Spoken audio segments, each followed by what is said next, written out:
السلام علیکم ناظرین، نعیم ناصف آپ کی خدمت میں حاضر ہے اور پروگرام ہے آپ کا سوال۔ ہم آپ کے ساتھ ہفتہ وار بنیادوں پہ موجود ہوتے ہیں اور پروگرام ہوتا ہے آپ کے سوال ہوتے ہیں اور اس پہ ہم شرعی رہنمائی آپ کے سامنے رکھتے ہیں۔ تو آج کا جو پروگرام ہے اور جو آج کے سوالات ہیں اس کا اکثر حصہ مشتمل ہے سجدہ سہو پہ۔ سجدہ سہو کسے کہتے ہیں اور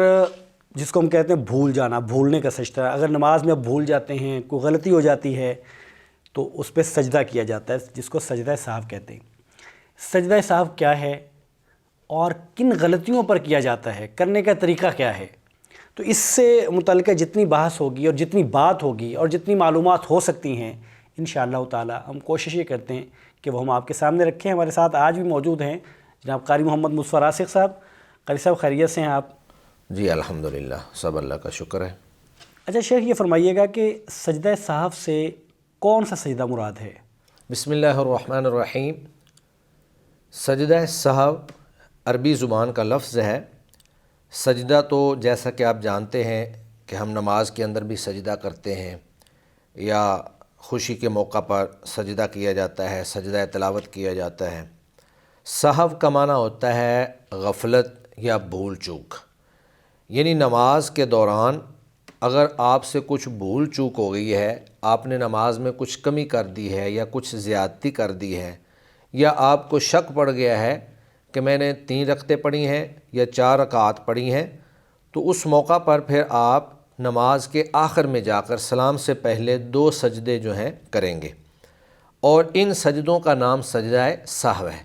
یعنی وہ بھول چوک جو آپ سے سرزد ہوئی اس کی تلافی کے لیے آپ 2 سجدے کریں گے اور اللہ رب العزت اس بھول چوک کی تلافی کر دیں گے اور آپ کی نماز کے اندر جو بھی کمی بیشی ہوئی ہے وہ مکمل ہو جائے گی۔ نبی مکرم صلی اللہ علیہ وآلہ وسلم کی حدیث مبارکہ ہے۔ سیدنا ابو ہریرہ رضی اللہ تعالی عنہ فرماتے ہیں کہ آپ صلی اللہ علیہ وسلم نے فرمایا کہ جب تم میں سے کوئی شخص نماز ادا کرتا ہے تو اس کے پاس شیطان آتا ہے اور اس کی نماز کو اس کے اوپر خلط ملط کر دیتا ہے، حتیٰ کہ اس کو یاد نہیں رہتا کہ اس نے کتنی نماز پڑھی ہے۔ جب تم میں سے کسی کو ایسا محسوس ہو تو اس کو چاہیے کہ وہ آخر میں جا کر 2 سجدے کر لے۔ تو یہ سجدے گویا کہ اس بھول چوک یا کمی بیشی کا کفارہ ہوتے ہیں، اس کی تلافی ہوتے ہیں جو ایک انسان ہونے کی حیثیت سے انسان سے سرزد ہو جاتی ہے، اور ان سجدوں کے بعد وہ کمی اور یا پھر زیادتی بھول چوک جو ہے اللہ رب العزت اس کی تلافی فرما دیتے ہیں اور نماز جو ہے وہ مکمل قرار پاتی ہے۔ سجدہ کیا غلطی ہو جائے، یعنی کون سی غلطیاں ہیں جن پہ سجدہ سہو نہیں ہیں اور کون سی ایسی غلطیاں ہیں کہ وہ ہو جائیں تو سجدہ سہو لازم قرار پاتا ہے؟ سجدہ سہو بنیادی طور پر 3 طرح کے معاملات میں کیا جاتا ہے۔ ایک تو یہ ہے کہ آپ سے نماز کے اندر کمی واقع ہو گئی، مثلا 3 رکعتیں آپ نے پڑھ دیں یا 2 رکعتیں پڑھ دیں، یا آپ سے کوئی زیادتی ہو گئی، آپ نے 4 رکعت والی نماز 5 رکعت پڑھ دی، یا 2 رکعت والی نماز جو ہے وہ آپ نے 3 رکعت پڑھ دی۔ اسی طرح شک کی بنیاد پر۔ تو 3 بنیادی چیزیں ہیں جن کی وجہ سے سجدہ سہو جو ہے وہ انسان کے اوپر واجب ہو جاتا ہے۔ لیکن اس میں یہ بات ذہن میں رکھیں کہ سجدہ سہو جو ہے یہ صرف واجبات کے چھوڑنے کی وجہ سے یا واجبات کے اندر کمی بیشی کی وجہ سے ادا کیا جاتا ہے۔ اگر انسان ارکان یا شرائط یا مفسدات نماز میں سے کسی ایسی چیز کا مرتکب ہو جاتا ہے کہ کوئی رکن چھوڑ دیا یا اس نے کسی شرط کو پورا نہ کیا یا کوئی ایسا عمل سرزد ہو گیا جو نماز کو باطل کرنے والا ہے، تو اس سے پھر سجدہ سہو لازم نہیں آتا بلکہ نماز ہی باطل ہو جاتی ہے۔ تو گویا کہ سجدہ سہو 3 طرح کی چیزوں کے اندر واجب ہوتا ہے۔ آپ نے کوئی زیادتی کر دی، آپ نے کوئی کمی کر دی، یا آپ کو کسی چیز کے اندر شک پیدا ہو گیا، تو اس وقت جو ہے آپ کے اوپر سجدہ سہو لازم ہوگا۔ اب سجدہ سہو کے بارے میں اہل علم فرماتے ہیں کہ سجدہ سہو وہ امور جو اللہ کے نبی صلی اللہ علیہ وآلہ وسلم سے ثابت ہیں، ہم پہلے ان کو دیکھیں گے کہ اللہ کے نبی سے کون کون سے غلطیاں سرزد ہوئیں اور آپ نے ان غلطیوں کے بعد سجدہ سہو کیا۔ تو بہت ساری احادیث کے اندر آپ صلی اللہ علیہ وسلم کی مختلف ان غلطیوں کا یا ان نسیان اور بھول چوک والی چیزوں کا تذکرہ موجود ہے جن میں آپ صلی اللہ علیہ وسلم نے سجدہ سہو کیا۔ صحیحین کے اندر عبداللہ بن بحینہ رضی اللہ تعالی عنہ سے روایت ہے کہ ایک دفعہ نبی کریم صلی اللہ علیہ وآلہ وسلم نے ظہر کی نماز پڑھائی اور 2 رکعتوں پر تشہد بیٹھنے کی بجائے آپ سیدھے کھڑے ہو گئے۔ پھر آپ صلی اللہ علیہ وآلہ وسلم نے سلام سے پہلے 2 سجدے کیے اور اس کے بعد آپ نے سلام پھیر دیا۔ اسی طرح ایک روایت میں سیدنا ابو ہریرہ رضی اللہ تعالی عنہ فرماتے ہیں کہ رسول اللہ صلی اللہ علیہ وآلہ وسلم نے 2 رکعت نماز پڑھا دی۔ اب وہ 4 رکعت والی نماز تھی تو آپ نے 2 رکعت پڑھا دی۔ ایک صحابی جنہیں ذوالیدین کہا جاتا تھا، انہوں نے نبی کریم صلی اللہ علیہ وسلم سے کہا کہ یا رسول اللہ اقصرت الصلاۃ ام نسیت،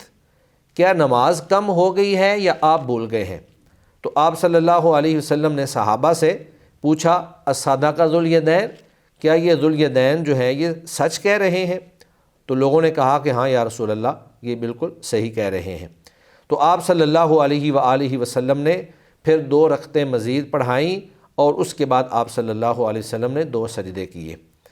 اسی طرح تیسرا مقام آپ صلی اللہ علیہ وسلم سے یہ بھی ثابت ہے کہ ایک دفعہ آپ صلی اللہ علیہ وسلم نے ظہر کی نماز 5 رکعتیں پڑھا دی اور آپ صلی اللہ علیہ وسلم سے کہا گیا ازید فی الصلاۃ، کیا نماز میں زیادتی کر دی گئی ہے؟ تو آپ صلی اللہ علیہ وسلم نے پوچھا کہ کیا ہوا ہے؟ صحابہ نے کہا صلیت خمسن، کہ آپ نے 5 رکعتیں پڑھا دی ہیں۔ تو آپ صلی اللہ علیہ وآلہ وسلم نے اسی وقت بیٹھے بیٹھے ہی آپ نے 2 سجدے کیے۔ اسی طرح رسول اللہ صلی اللہ علیہ وآلہ وسلم سے یہ بات ثابت ہے کہ اذا شک احدکم فی صلاتہ فلم یدری کم صلی ثلاثا او اربعا، اگر کسی شخص کو اپنی نماز کے اندر یہ شک ہو کہ اس نے 4 رکعتیں پڑھی ہے یا 3 رکعتیں پڑھی ہے، تو اس کو چاہیے کہ وہ اپنے شک کو اس طرح دور کرے کہ جس چیز پر اس کا یقین ہو۔ اگر 3 اور 4 میں شک ہے تو 3 تو پکی ہیں اور یقینی ہے کہ 3 رکعتیں لازمی پڑھی ہیں، تو ایسے بندے کو چاہیے کہ وہ اپنی اس یقینی حالت پر بنا کرتے ہوئے، اگر وہ سمجھتا ہے کہ 3 رکعتیں لازمی طور پر اس نے پڑھ لی ہیں، یقینی طور پر پڑھ لی ہیں، تو وہ 4تھی رکعت پڑھ لے اور اس کے بعد جو ہے وہ 2 سجدے کر لے۔ تو یہ اللہ کے نبی صلی اللہ علیہ وسلم نے ہمیں رہنمائی فرمائی ہے۔ تو ان تمام احادیث کو سامنے رکھ کر جو بات ہمارے سامنے آتی ہے وہ یہی ہے کہ نماز کے اندر نقص واقع ہو جائے، نماز کے اندر زیادتی واقع ہو جائے یا نماز کے اندر شک پیدا ہو جائے، تو آپ ان کو دور کرنے کے لیے آخر میں جا کر، ہاں البتہ اگر کمی واقع ہوئی ہے تو کمی کو پورا کریں گے، اور اگر زیادتی واقع ہوئی ہے تو وہ تو واضح بات ہے زیادہ ہو گئی ہے، وہ تو کم نہیں ہو سکتی، اور اگر شک ہے تو شک میں جو یقینی بات ہے اس کو سامنے رکھ کر آپ اپنی نماز مکمل کریں گے اور آخر میں جا کر آپ جو ہے 2 سجدے ادا کریں گے، اور یہ 2 سجدے وہ ہیں جن کو سجدہ سہو کہا جاتا ہے۔ اچھا یہ بتائیے گا کہ اگر کسی کا وضو ٹوٹ جائے، وضو باقی نہ رہے، یا پھر کوئی نماز کا رکن رہ جائے، جیسے مثال کے طور پہ وہ ایک سجدہ بھول جائے، تو کیا اس پہ بھی سجدہ سہو ہوگا؟ جی، تمام اہل علم کا اس بات پر اتفاق ہے کہ اگر کسی شخص کا وضو رہ جاتا ہے، جو کہ نماز کی شرائط میں سے ایک شرط ہے، یا کسی شخص کا کوئی رکن رہ جاتا ہے، جیسے کسی بندے کا سجدہ رہ جائے یا اس کا رکوع رہ جائے، یا کوئی شخص نماز کے اندر مبطلات نماز، مفسدات نماز کا مرتکب ہو جاتا ہے، جیسے کسی شخص کا وضو ٹوٹ جاتا ہے یا کوئی آدمی جو ہے وہ نماز کے اندر گفتگو کر لیتا ہے، تو تمام اہل علم کا اس بات پر اتفاق ہے کہ رکن رہ جانے سے یا شرط رہ جانے سے یا مفسدات نماز کا ارتکاب ہو جانے سے سجدہ سہو کافی نہیں ہوگا، بلکہ اگر رکن رہ گیا ہے تو اگر تو نماز کے اندر ہی آپ کو پتہ چل گیا ہے کہ میرا سجدہ رہ گیا ہے یا میرا رکوع رہ گیا ہے، تو آپ اسی رکعت کے اندر پہلے رکوع کریں گے یا پھر سجدہ کریں گے، اور اس کے بعد آپ اگلی رکعت جو ہے اس کو شروع کر دیں گے۔ اور اگر آپ کو نماز میں یاد نہیں آیا، نماز کے بعد جا کر یاد آیا ہے، تو پھر آپ کے لیے پوری نماز کو دوبارہ سے پڑھنا ضروری ہے۔ اسی طرح اگر آپ کا وضو نہیں تھا اور آپ کو نماز کے دوران یاد آیا کہ میں نے تو وضو نہیں کیا تھا، تو بھی آپ کی نماز جو ہے وہ باطل ہو جائے گی، آپ کو وضو کر کے دوبارہ سے نماز پڑھنا پڑے گی۔ اسی طرح اگر آپ نماز کے اندر کسی ایسی چیز کا ارتکاب کر دیتے ہیں جو نماز کو باطل کر دینے والی ہے، مثلا آپ کا وضو ٹوٹ جاتا ہے یا آپ نماز کے اندر گفتگو کر لیتے ہیں، تو بھی آپ کی نماز باطل ہو جائے گی، آپ کو دوبارہ سے نماز پڑھنی پڑے گی۔ ان چیزوں میں سجدہ سہو نہیں ہوگا، یعنی سجدہ سہو جو ہے وہ ارکان کی کمی میں یا شرائط کی کمی میں یا مبطلات نماز کے ارتکاب کی وجہ سے نہیں کیا جاتا، بلکہ ان صورتوں میں نماز باطل ہو جاتی ہے اور نماز کو دوبارہ سے مکمل طور پر پڑھنا انسان کے اوپر لازم ہو جاتا ہے۔ اچھا یہ فرمائیے گا کہ سجدہ سہو کا وقت کون سا ہے؟ سلام پھیرنے سے پہلے کا ہے یا سلام پھیرنے کے بعد کا ہے؟ سجدہ سہو سلام سے پہلے اور سلام کے بعد دونوں طرح ہی مطلق طور پر جائز ہے، اگرچہ بعض اہل علم کا یہ خیال ہے کہ نبی مکرم صلی اللہ علیہ وآلہ وسلم سے جس غلطی پر جو طریقہ ثابت ہے وہاں تو ہم اسی وقت ہی سجدہ سہو کریں گے، یعنی جن غلطیوں پر آپ صلی اللہ علیہ وسلم نے سلام سے پہلے سجدہ سہو کیا، اگر اس طرح کی کوئی غلطی ہو جائے تو ہم سلام سے پہلے سجدہ سہو کریں گے، اور جن غلطیوں پر آپ صلی اللہ علیہ وسلم نے سلام کے بعد سجدہ سہو کیا، اگر ویسی کوئی غلطی ہو جائے تو ہم سلام کے بعد سجدہ سہو کریں گے۔ لیکن بعض اہل علم کا یہ خیال ہے کہ سجدہ سہو جو ہے وہ مطلق طور پر سلام سے پہلے